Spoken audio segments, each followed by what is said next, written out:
आज पढ़ना है एग्जाम्पल्स के सवाल, उदाहरणों के सवाल। तो चलिए उदाहरण नंबर 1 को सॉल्व करते हैं। पहले लिखा है 4052। क्या 4052 और 12576 का HCF यूक्लिड विभाजन एल्गोरिदम का प्रयोग करके ज्ञात कीजिए। तो इसको ज्ञात करने के लिए सबसे पहले एक घर बनाते हैं और जो बड़ी संख्या है इसको बीच में लिख देते हैं। कहाँ लिखते हैं? बीच में।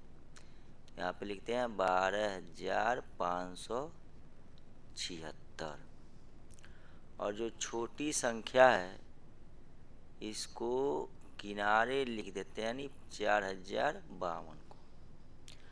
और जैसे सिंपल में भाग विधि से HCF ज्ञात किया जाता है उसी तरीके से ज्ञात करते हैं। और ज्ञात करने के बाद भाग विधि से HCF ज्ञात करने के बाद इसको एल्गोरिदम विधि से आसानी से लिख देंगे। तो इसमें सबसे पहले अब भाग देंगे तो यह 3 बार जाएगा और आएगा आपका 12,156। इसको घटाएंगे तो आ जाएगा 420। अब एक एक स्टेप लिखते चलते हैं। तो इसमें क्या करते हैं एल्गोरिदम विधि में, अब पहले जो बीच वाला है इसको लिखते हैं, यानी 12576 बराबर का सिंबल दे देते हैं यहाँ पे। और इस किनारे वाले को लिखते हैं 4052 और बीच में मल्टीप्लाई का सिंबल। और उसके बाद से इस किनारे वाले को लिखते हैं 3 और प्लस यह क्या हो जाता है आपका शेषफल, यानी 420। यह हुआ आपका पहला स्टेप। और यह कहाँ तक करना है कि जब तक किसी संख्या से यह पूरी कट न जाए। तो चलिए अब 420 बाहर हो गया और यह वाला उठा के यहाँ पे लाएंगे अंदर, यानी 4052 को जब यहाँ पे भाग देंगे तो यह 9 बार में जाएगा और आएगा 3780 घटाने पे आपको मिलेगा 272। अब इसको लिखेंगे कैसे? तो यह बीच वाले को पहले लिख देंगे, यानी 4052 यहाँ पे लिख देंगे और बराबर इस साइड वाले को यानी 420 और गुणे इस साइड वाले को यानी 9 और प्लस कितना लिख देंगे, यह शेषफल को लिख देंगे, यानी 272 लिख दिए। फिर वही काम दोहरा देंगे। अब आपका 420 अंदर चला जाएगा और एक बार यह भाग जाएगा, यहाँ पे 272 और यहाँ पे घटाने पर आपका मिल जाएगा 148। अब इसको कैसे लिखेंगे? फिर से लिखेंगे 420, यानी अंदर वाले को पहले लिखेंगे 420 बराबर 272, या लिखेंगे 272। इस साइड वाले को गुणे 1 मल्टीप्लाई 1 और प्लस कितना लिखेंगे 148। फिर से वही काम दोहराएंगे, 148 अब बाहर चला जाएगा और यह 272 आपका अंदर चला आएगा। तो ये भी एक बार में जाएगा, तो यहाँ पे 148 लिखेंगे और इसको जब घटाएंगे तो आपका आ जाएगा 124 आ जाएगा। फिर से इसको लिखते हैं एल्गोरिदम विधि से, तो यह बीच वाला पहले आ जाएगा, यानी 272 पहले लिख देंगे बराबर या किनारे वाले को लिखेंगे 148 और गुणे इस साइड वाले को लिखेंगे यानी 1 और प्लस 124। उसके बाद से फिर से यही काम दोहराएंगे। यहाँ पे हम लिखते हैं 124 और भागा कितना हो जाएगा आपका 148। तो यह आपका कितने बार में जाएगा, एक ही बार में जाएगा 124। यहाँ पे आपका बच जाएगा 24। तो इसको लिखने के लिए भी यह बीच वाला पहले 148 और बराबर इसके बाद इसका नंबर 124 और गुणे इसका नंबर 1 और प्लस कितना आपका हो गया 24 आ गया। यहाँ पे 24 आ गया। फिर से यही क्रिया दोहराएंगे 24 और 124 आपका अंदर आ जाएगा। तो 24 25 होता है 120 और यहाँ पे आपका 4 शेषफल बच गया या कट गया। अब इसको भी लिखेंगे 124 यानी बीच वाले को पहले लिख देंगे 124 बराबर 24 गुणे कितना 5 और प्लस कितना लिख देंगे 4। फिर से प्रक्रिया दोहराएंगे। यहाँ पे 24 हो गया आपका, यहाँ पे 24 हो गया। तो 4 छक्के कितना होता है 24, कैंसिल हो गया। इसको कैसे लिखेंगे, तो 24 बराबर ये बीच वाला 4 गुणे 6 और आपका हो गया प्लस 0। तो यहाँ पे आपका एचसीएफ कितना हो जाएगा 4 हो जाएगा। एचसीएफ कितना आया 4। चलिए अगले क्वेश्चन की तरफ बढ़ते हैं, अगले एग्जाम्पल की तरफ बढ़ते हैं। उदाहरण नंबर 2, दर्शाइए कि प्रत्येक धनात्मक समपूर्णांक 2q के रूप का होता है तथा प्रत्येक धनात्मक विषम पूर्णांक 2q + 1 के रूप का होता है जहाँ q कोई पूर्णांक है। ऐसे क्वेश्चंस बहुत ही आसान होते हैं। सीधे आप लिखते हैं कि धनात्मक सम पूर्णांक 2q के रूप का होता है। इसको पहले हम प्रूफ करते हैं। धनात्मक समपूर्णांक 2q के रूप का होता है और यहाँ पे एक संकेत दिया है कि जहाँ q कोई क्या है आपका पूर्णांक है, जहाँ q आपका कोई क्या है पूर्णांक है। तो यहाँ पे हम सीधे मानते हैं q बराबर 1 2 इत्यादि।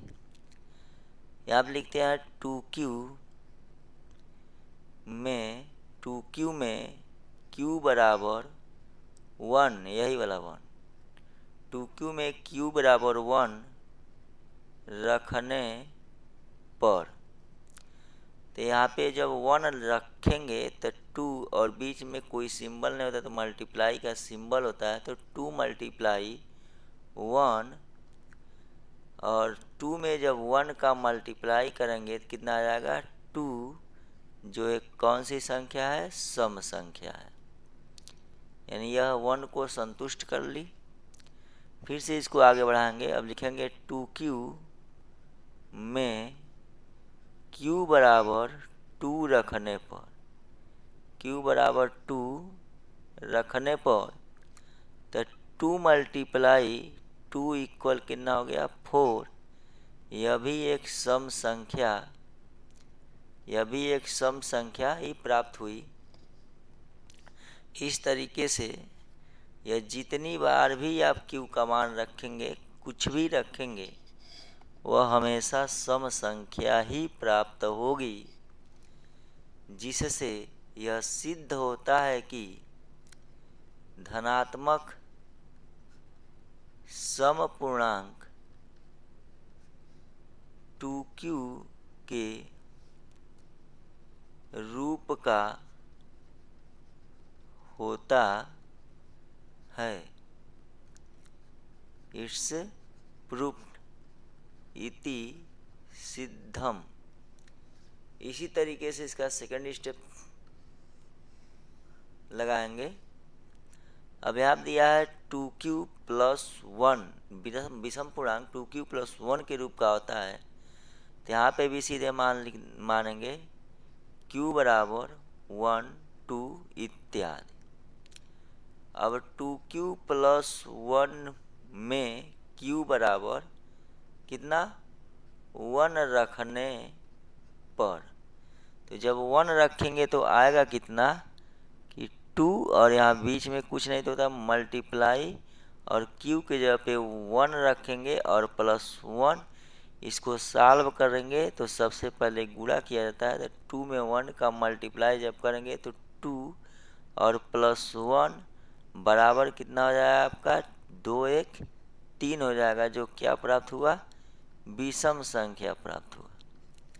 यही काम एक बार और रिपीट कर देते हैं कि 2q प्लस 1 में q बराबर 2 रखने पर, q बराबर क्या रखने पर 2 रखने पर, तो 2 और मल्टीप्लाई 2 प्लस 1 और मल्टीप्लाई कर देंगे 2 दूना 4 और प्लस 1 बराबर 5। यह भी एक कैसी संख्या प्राप्त हो गई विषम संख्या प्राप्त हो गई। तो इस तरीके से 2q प्लस 1 में q का जो भी मान रखेंगे वो हमेशा विषम संख्या ही प्राप्त होगी। इसलिए धनात्मक विषम पूर्णांक 2q प्लस 1 के रूप का ही होता है। क्या आप लिख देंगे धनात्मक विषम पूर्णांक 2q प्लस 1 के रूप का होता है, क्योंकि q का जितनी बार चाहे जो भी मान रखा जाए केवल विषम संख्या ही प्राप्त होती है। इट्स प्रूफ इति सिद्ध। चलिए अगले उदाहरण की तरफ आगे बढ़ते हैं।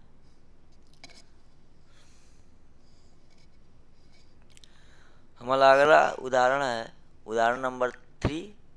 इसमें कहा दर्शाइए कि एक धनात्मक विषम पूर्णांक 4q प्लस 1 या 4q प्लस 3 के रूप का होता है, जहाँ q एक क्या है पूर्णांक है। सेम वही क्वेश्चन है, उसी के जैसा लगाएंगे। दोनों को एक साथ लिखते हैं हम 4q प्लस 1, यहाँ पे लिखते हैं 4q प्लस 3। यहाँ पे लिख देते हैं माना q बराबर 1 2 इत्यादि। दो ही संख्या लेके चलते हैं, q बराबर 1 2 इत्यादि। अब यहाँ पे लिखते हैं 4q प्लस 1 में q बराबर 1 रखने पर, तो 4 मल्टीप्लाई यहाँ पे q की जगह क्या हो जाएगा 1 और प्लस 1। सॉल्व करेंगे तो 4 1 जा 4 और प्लस 1 इक्वल 4 1 कितना हो गया 5, जो कैसी संख्या प्राप्त हो रही है विषम संख्या प्राप्त हो रही है। एक बार और इसको सॉल्व कर लेते हैं 2 रख के। तो 4q प्लस 1 में q बराबर 2 रखने पर क्या आएगा देखिए, तो 4 मल्टीप्लाई 2 प्लस 1, 4 मल्टीप्लाई 2 प्लस 1, तो 4 दूना 8 और प्लस 1 बराबर कितना हो गया 9। और ये भी आपकी कैसी संख्या है विषम संख्या है। और फिर इधर देखिए 4q प्लस 3 में q बराबर 1 रखने पर क्या होगा, तो 4 मल्टीप्लाई 1 और प्लस 3, तो 4 एकम कितना हो जाएगा 4 और प्लस 3 बराबर कितना होगा 4 3 7 होगा, जो क्या है विषम संख्या है। एक बार और इसको करते हैं 4q प्लस 3 में q बराबर 2 रखने पर, तो 4 मल्टीप्लाई 2 और प्लस 3, तो 4 दूना 8 प्लस 3, तो 8 9 10 11, जो कैसी संख्या है, विषम संख्या है। इस तरीके से हमें क्या पता चला, इस तरीके से पता हमको क्या चला कि 4q प्लस 1 तथा 4q प्लस 3 में q का मान रखने पर प्रत्येक बार केवल विषम संख्या ही प्राप्त हुई, इसलिए 4q प्लस 1 तथा 4q प्लस 3 धनात्मक विषम पूर्णांक के रूप का होता है। इति सिद्धम इट्स प्रूफ्ड। चलिए अगले उदाहरण नंबर 4। उदाहरण नंबर 4 आपका कह रहा है कि एक मिठाई विक्रेता के पास 420 काजू की बर्फियां हैं और 130 बादाम की बर्फियां हैं। वह इनकी ऐसी ढेरियां बनाना चाहती है कि प्रत्येक ढेरी में बर्फियों की संख्या समान रहे तथा ये ढेरियां बर्फी की परात में निम्नतम स्थान घेरे। निम्नतम स्थान घेरने की जहाँ पर भी बात होगी वहाँ पे हम सीधे HCF निकालते हैं। क्या निकालते हैं? HCF। जहाँ पर भी न्यूनतम स्थान घेरने की बात होगी वहाँ पे HCF निकाला जाता है। तो इस काम के लिए प्रत्येक ढेरी में कितनी बर्फियाँ रखी जा सकती हैं? सीधे यहाँ पे जो दोनों संख्याएं दी गई हैं, जो दोनों अंक दिए गए हैं, इसका हम क्या निकाल देंगे? HCF निकाल देंगे और वही उसका क्या होगा? आंसर होगा। यानी 120 और 130 का HCF। इसको यूक्लिड विभाजन एल्गोरिदम प्रमेय के हिसाब से ही लगाएंगे और इसको लगाने के लिए हम एक सिंपल सा क्या बनाएंगे? घर बनाएंगे और यह जो बड़ी वाली संख्या है इसको बीच में रखेंगे और जिस छोटी वाली संख्या को कहाँ रखेंगे? किनारे रख देते हैं और इसको सिंपल तरीके से भाग देते हैं। तो 130 यह 3 बार में भाग जाएगा, तो 0 3 त्रिका 9 3 एकम 3, घटाएंगे तो 0 3 कैंसिल हो जाएगा। अब फिर इसको एल्गोरिदम प्रमेय के हिसाब से यानी एल्गोरिदम विधि से कैसे लिखेंगे? यह 420 आपका पहले लिखा जाएगा 420 बराबर इस किनारे वाले को लिखेंगे 130 और गुणे इस किनारे वाले को लिखेंगे 3 और प्लस कितना लिखेंगे? इस नीचे वाले यानी शेषफल को लिखेंगे 30। फिर से यही क्रिया दोहराएंगे। 30 अब बाहर चला जाएगा, 130 आपका अंदर चला आएगा, तो यह भाग जाएगा आपका 4 बार में। तो 4 तिहाई 12 120 कैंसिल करेंगे, 0 1 कैंसिल हो गया। फिर इसको लिखेंगे 130, इस बीच वाले को 130 बराबर इस किनारे वाले को लिखेंगे 30 और गुणे इस किनारे वाले को लिखेंगे 4 और प्लस या नीचे वाले को लिखेंगे 10। फिर से यही क्रिया दोहरा देंगे, 10 बाहर चला जाएगा और 30 आपका अंदर चला जाएगा, तो 10 तिहाई कितना हो जाता है? 30 और यह कट गया। फिर से इसको लिखेंगे प्रमेय के हिसाब से, तो यह बीच वाला पहले हो जाएगा यानी 30 बराबर अब इस साइड वाले को 10 और बीच में गुणा का सिंबल इस 3 और प्लस आपका शेषफल यहाँ पे कुछ है नहीं, यहाँ पे लिखेंगे 0 0 इस तरीके से आपका HCF कितना होगा, HCF बराबर हो जाएगा आपका 10 और यही आपका होगा आंसर, यही आपका होगा आंसर।